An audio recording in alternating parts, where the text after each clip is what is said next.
Здравейте, мили хора! Добре дошли в новото видео, което ще бъде ремонт на кухнята. Започваме утре.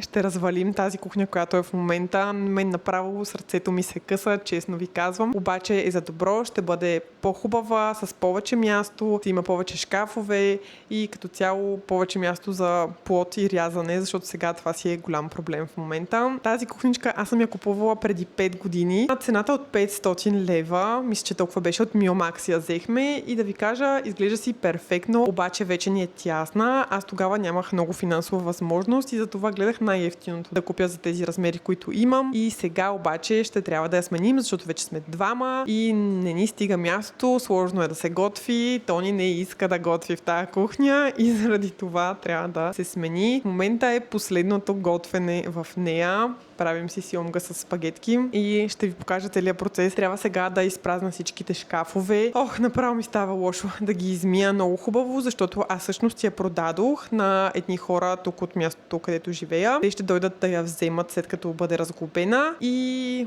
така, ще имаме нова кухня до края на седмицата.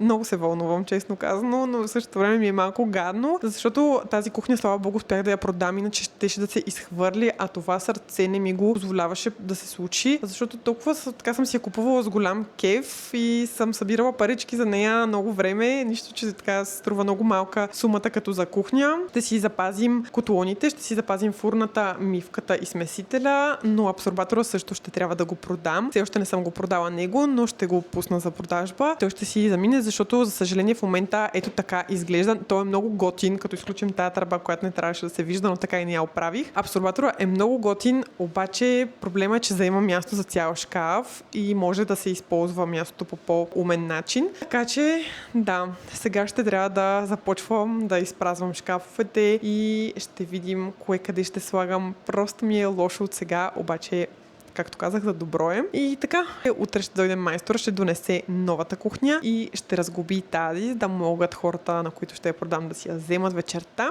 И така, ще ви покажа целият процес по местене, по сглабяне, разглабяне, всичко. И един нов шкаф ще имаме. Ето там, където е бюрото ми. Може би ще се промени малко цялата стая. Сега ще ви покажа в момента как е. Ето тук се намира бюрото ми, където работя, когато съм home office. И ето тук, по принцип, трябва да има телевизор. Тук стои прахосмокачката. В този шкаф ще може да приберем прахосмокачката. Ще си сложим една микроволнова. Ето тук ще бъде. И ще си сложим и телевизора. Ето така да ви наглася, за да видите. Тук долу има ни лайсни, които стоят там от 100 000 години. И всичко ще бъде малко по-подредено. Ще има място за двата ми лаптопа, за личния и за служебния, защото аз нямам къде да ги слагам. И така. Ето я кухничката. Сега ще ви покажа по-добре как изглежда всичко и ще се сбогувам с нея, защото утре я развалят и отива при други собственици. Ето така изглежда в момента. Може да е малко шумно, между другото, от абсорбатора, обаче варим вода за спагети и няма как. Новите шкафове ще бъдат догоре до тавана и ще бъдат така на буквата Г, там където е кучешката храна, ще продължават до този контакт, който виждате. Иначе ще бъде горе-долу с сходно разпределение, горе-долу с сходни цветове. Там където сега виждате плочки на гърба, няма да е така, ще си има нормален гръб, но единствения минус ще бъде, че ето тук на този ъгъл ще си останат плочките, но сме ги избрали горе-долу цветовете да са същите като сега. Като цяло тая кухня си е супер. Има една единствена забележка и там на шкафовете под мивката. Малко са се раздоли една идея, но в момента така леко не може да се затвори вратичката заради турбата ми с турбички, която пречи. Купила съм и такива органайзери от Тему за яйца, за всичко, да си организираме по-хубаво и хладилника, да си организираме по-хубаво и шкафовете отвътре. И така изглежда в момента кухничката. Ще се сбогувам с нея много скоро. Нощи изпразнихме цялата кухня и я излъсках. До 100 часа съм стояла. Всичко е излъскано до блясък. Ето така. Защото искам да дам на хората чисти шкафове. Въобще, ето даже където най-много се ползва. Сега още не сме си махнали кофата, обаче ето тук беше най-замърсено, където е кошчето и всичко е лъснато перфектно. Айде, скоро идват хората да я разглобяват. Чао, кухнички! Хора, изглеждам потресаващо, обаче е 100 часа, много е късно вече, трябва да ходя да се къпа всеки момент. В кухнята е пълна лудница. И като цяло не само в кухнята, и в хола, и навсякъде у нас.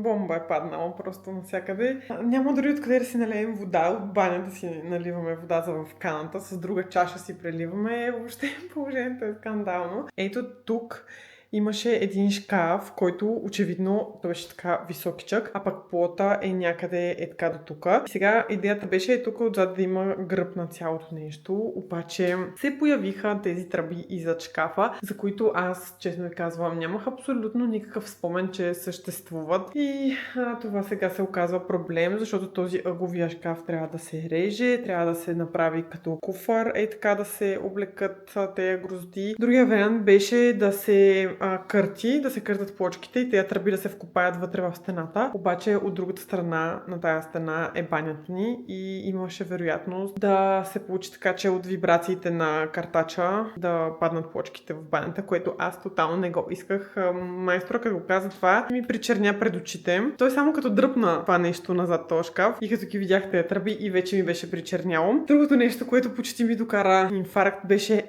тая черна плоскост, защото майстора я донася. И аз го питам, извинявай, какво е това черното? И той ми казва, ами гърба е това. И аз така го гледам и той ми продължава да обяснява по-нататък. И си викам, ма как така гърба е това? Такъв черен ли ще го сложиш? А то се оказва, че всъщност не знам дали може да се види, сега в момента точно не може да се види, но е двулицев и от другата страна е с ето този цвят.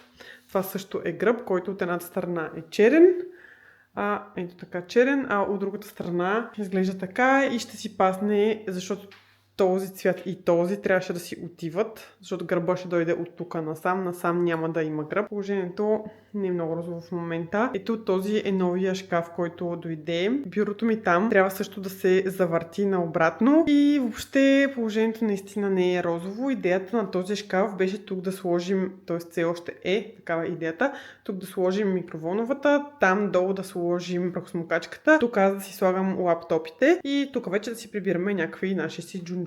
И отгоре, разбира се, да сложим телевизор, защото Тони много иска да имаме телевизор в кухнята. Аз не държа особено, но той държи. И в момента, ето така изглежда. Аз утре работя от офиса и няма да съм тук при майсторите. Тони ще е тук. Той обикновено си се разправя с майстори. И не знам какво ще бъде. Аз се радвам, че няма да съм тук, честно казано, защото много се притеснявам. Тези ремонти страшно много стрес ми създават. Отделно ще дойдат хората, които ще вземат старата кухня. Тя е долу на долния етаж. И въобще не знам. Много се радвам, че няма да съм тук, но ще видим като се прибера, ще снимам каквото са успели да направят. Надявам се за 2 дена да успеят да приключат с всичко, което е така леко оптимистично предвид проблемите, които изкочиха. Но ще видим, стискам им палци на майсторите, всичко да върви по вода и лесно да се случват нещата. Оставям ви сега, отивам да си мия косата, защото утре съм, както казах, от офиса и трябва малко така да се приведам в някакъв вид. Прибирам се от работа, заварвам това. Супер, много съм доволна. Проблема тук с тръбите все още го има, но шкаф е отрязан и плот е отрязан и това нещо ще се облече. Утре вече няма да се вижда по този начин. Тук ще бъде съдомиянта, тук ще бъде фурната. Котлоните все пак решихме да си ги запазим. Тези ли ще купим нови? Ти купи нови. Да. Тони днеска купи колко пари са? Кажи колко са. Ох. Кажи колко пари са. Евро! Мадре мия. Приседна ми направо. Има 4 зони. Можеш да си пуснеш тия двете зони, но можеш да си пуснеш и тези двете зони. Може да пуснеш и 4-те и има такива плочи, къде се слагат и може да стане цялото да ти нагрява една плоча. Учете се от моите грешки. Мъжете никога не се пускат сами на пазар за такива работи.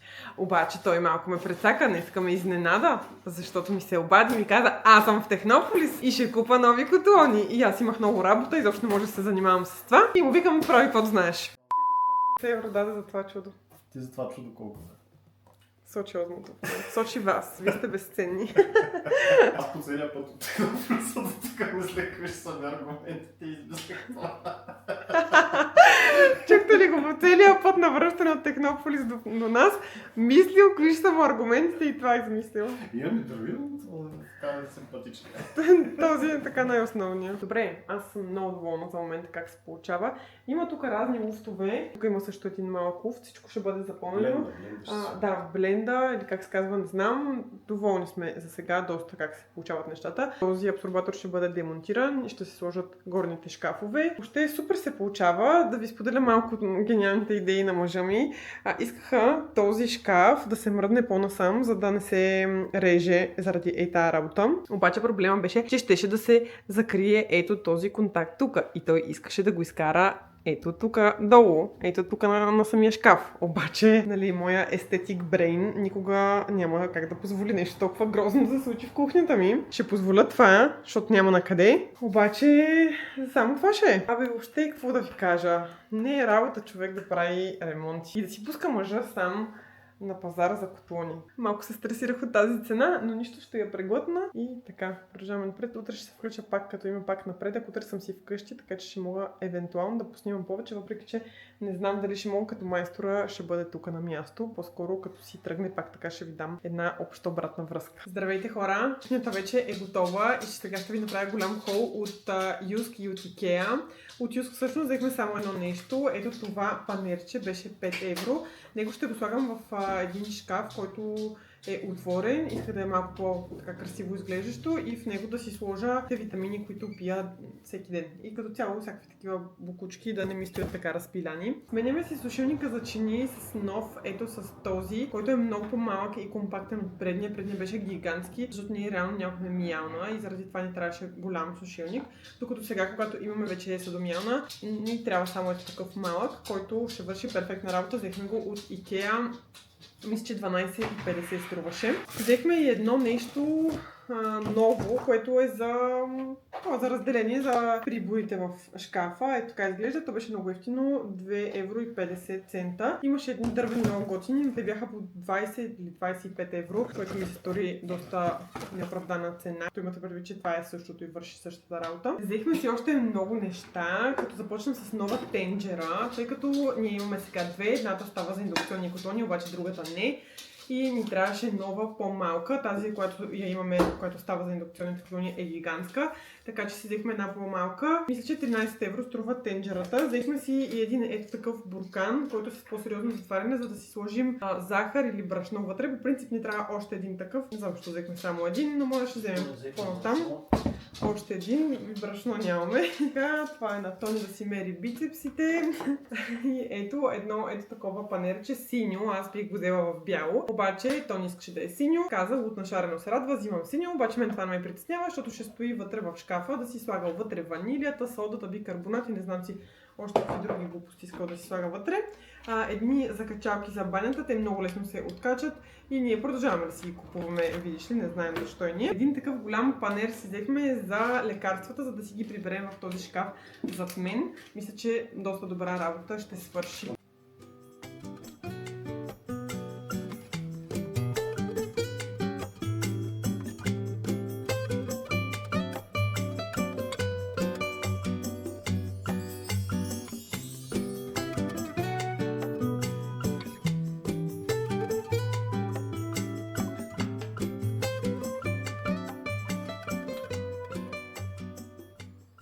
Здравейте хора! Време е да си говорим за кухнята, за цени, за това откъде сме я взели, къде сме пускали запитвания и въобще за целият процес, през който преминахме. Ще направя едно кратко обобщение в тази част на видеото. Искам да ви разкажа за абсолютно всичко, за което се сетя. Точни цени ще говорим и ще сравняваме и ще видим изгодно ли ни излезе тази кухня. Първо да обясня защо правихме ремонт на кухнята. Не знам дали съм споделила вече. Снимах предишните видеа доста така назад във времето и не съм сигурна дали съм го казала вече, но предната кухня ни беше доста мъничка, доста тясна, с много малък плот и въобще не беше функционална и удобна, но аз, когато си правих ремонта тук, нямах голяма финансова възможност и не успях да направя голяма и хубава кухня като тази. Сега вече, когато сме двама, нещата стоят по много по-различен начин и кухнята стана страхотна. Моят мъж Тони, преди да се нанесе тук с мен заедно да живеем, си живял в неговия апартамент, където кухнята е страхотна, доста прилича на тази. тази, но е много по-голяма, има и полуостров. Страхотна кухня, наистина много добре направена, с много хубави уреди. И горкичкия му се наложи да дойде тук да живее при мен в моята студентска кухня, както той я нарича, която наистина беше много бюджетна. За онова време струваше 500 лева. И отделно уредите, тя беше готова кухня, въобще беше малко така do it yourself работа. На крехките ми 25 години с такъв бюджет разполагах и аз бях направила много голям ремонт, съответно с помощ, разбира се, от моите родители, но финала вече беше само на моите плещи и за това успях да спестя парички. Както и де. То идваме да живеем тук и той казва, тази кухня въобще не е удобна, въобще не е функционална и аз не искам да я имаме. Искам да имаме друга кухня. И аз викам, леле, ужас, лошо ми стана, казвам ви. Защото беше ми много новичка. Само 5 години я бях ползвала, част от които дори не бях готвила в нея, защото ядях долу при баба ми. Само последните, може би, 2 години или 3 съм готвила в тази кухня, така че изобщо не беше захабена, беше си супер. Обаче наистина нямахме никакво място за съхранение, което си беше проблем, особено когато сме двама човека и много беше малък плота, заради сушилника за чиниите нямаше никакво място. И края на лятото миналата година решихме да отидем до Икеа, за да си направим проект и да видим горе-долу колко ще ни излезе тази кухня. Направихме проекта, но в Икеа нещо не го усещах, не беше съвсем моето. Тук ми е брошурата, която са ми дали с цените. Значи кухнята ни изглежда по идентичен начин на тази, като разпределени и шкафове. Излязла е 3469 лева. Ето по този начин изглеждаше кухнята от Икеа. Това, което на мен не ми харесваше, не знам дали се видя добре на това, което ви показвам, е, че цвета на плота и цвета на гърба са различни. Цвета на гърба беше мрамор, а цвета на плота е точно такъв, какъвто го виждате в момента. И мен това въобще не ми харесваше, малко ми беше шарения, въобще не е по моя изчистен стил. И аз казах на Тони, добре, дай да изчакаме, после се случиха някакви неща и тази кухня отиде някъде в пространството. Не, така и не започнахме проекта. При което преди няколко месеца Тони пак ми казва, дай да видим тук в Икеа за кухня, запазил съм час, така и така. Отиваме и новата цена на кухнята в евро излезе около 2500 евро за абсолютно същото нещо, което миналата година ни излезе 3500 лева. Сами може да си направите сметка каква е разликата в цените, но аз нещо не бях сигурна, че искам кухнята ми да е от Икеа. Там ми изглеждаха доста ефтини кухните. В крайна сметка викам, дай да потърся някой мебелист. Сигурно ще излезе по-скъпо, но да е поне нещо, което наистина ми харесва. Докато си преработвам видеото, се сетих, че пропуснах да ви кажа нещо много важно, свързано с кухнята от Икеа. Важното е, че когато купувате кухнята от Икеа, сглобяването се извършва от външна фирма, която всъщност ни даде цена около 500 евро за сглобяването на тази не супер малка, но сравнително малка кухничка и отделно 200 евро за транспорт. Ние живеем малко извън София, но е съвсем близо, изобщо не е кой знае колко далече, така че доста скъпо ни се видя и кухнята щеше да излезе много по-скъпо, отколкото излезе в момента. Отделно плюс проблемите, които се появиха в последствие, това с тръбите и така нататък. Не знам те как щяха да успеят да сгубят и се притеснявахме. Това всъщност беше най-основното ни притеснение и така нещо, което най-много натежа да не изберем кухнята от Икеа. Отделно, когато поръчвате кухня от Икеа, може не всички компоненти да ги имат налични и може да се наложи да се чака доста време, докато пристигнат и отделно да се чака допълнително време, докато си запишете час за транспорт и монтаж. И това ще също допълнително да забави кухнята, затова за мен най-доброто решение е кухня от мебелист. Пуснах едно стори в Инстаграм и оттам всички ме заляха с телефони на мебелисти. Поискахме няколко оферти от няколко такива професионалисти, съответно получихме оферти. Едната оферта беше за 5700 евро за кухня с този размер. Това просто беше брутална цена. Пропуснах да кажа, че в тази цена на Икеа от 2500 евро е включена цената на абсорбатора и на мивката, които в случая мивката си я запазихме нашата и си купихме наш абсорбатор, който струваше 200 евро, 200 лева, не знам. Ще ви напиша тук, че не съм много сигурна каква беше цената. Получихме няколко оферти и се спряхме в крайна сметка на оферта от 2300 евро за тези шкафове, които са по поръчка. Вратите са MDF, а отвътре вътрешността на шкафовете е PDC. Въпреки всичко съм супер доволна. Гланц, дръжки, всичко изглежда страхотно. Наистина много добре го направи момчето, много добре се справи. В последствие си поръчахме и един огромен шкаф, който стои тук отстрани, за да си сложим телевизора върху него, да си приберем прахосмокачката.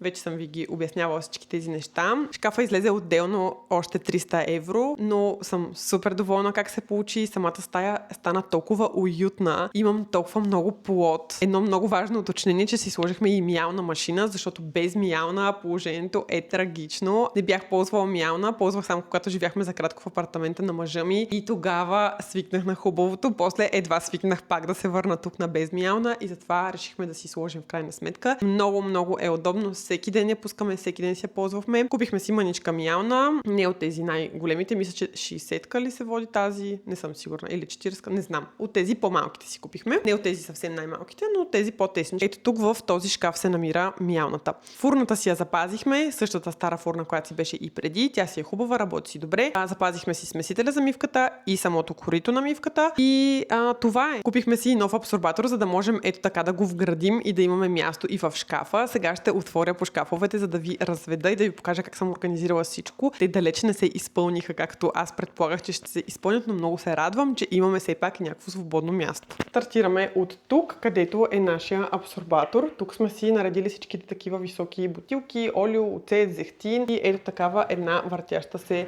поставка за сосове. Аз много исках да имам такава въртяща се поставка. В следващия шкаф имаме чаши. Ето може да видите, че изобщо не е пълен този шкаф. Има още къде да се слагат. Също може да се вземат от тези, които са на два реда поставчици. Сега ще видите. Ако си се здобием с твърде много чаши, да имаме място. Ето такава поставчица, каквато имам тук отгоре. Аз се бях взела за чиниите, но те чиниите паснаха перфектно в този шкаф. И вижте, почти са празни шкафовете, което е страхотно за мен. Тук си държим разни протеини, кутиите ни за храна, всичките ни купи. Тук държим всичките подправки, увесени ядки, брашно, захар, такива неща. Ето тук ще сложим подправките, за да не са в момента са в ето тази купа. Не искам да стоят така разпиляни. Искам всичко да си бъде подредено както си трябва. Вижте колко много плод имаме. Имам място даже и за декорация. Имаме тук ето такъв дърпащ се шкаф. Супер доволна съм от него. Огромен е. Наистина много неща събира. Тук вътре е